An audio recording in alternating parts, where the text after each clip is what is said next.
And remind the speakers, to please speak to the agenda item you said you would.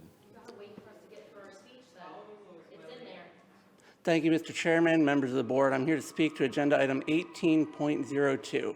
Agenda item 18.02 is a policy change that's under consideration at this board meeting.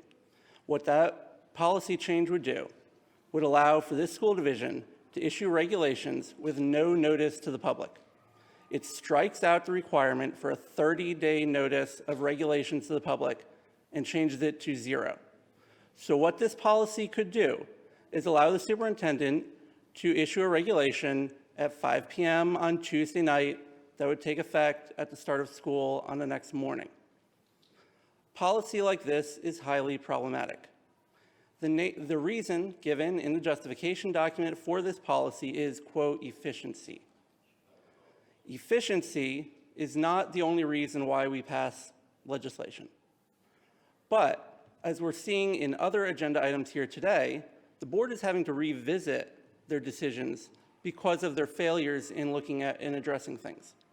So when you look at long-term efficiency means that you measure twice and cut once. You don't rush policies through.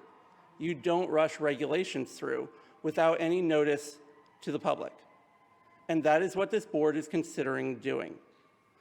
Changing the other issue with this policy is that in general, this board has done a very poor job of spelling out policies. Policies have been rushed through under this board through the consent agenda with very little discussion, with very little amendments. And so when you have policies that spell out very little and give almost all the control to the superintendent for what those details are, and then you're going to change the implementation of any topic under the sun with no notice to the public. Quite frankly, that is the type of thing that builds up distrust and frustration from the public. I've seen things change very quickly here.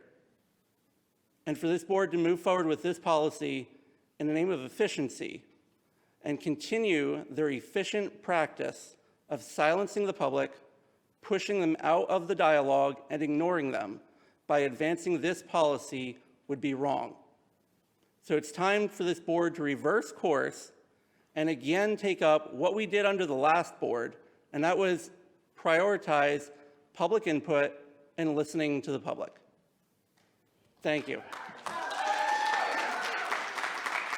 Ms. Erica Tredenik.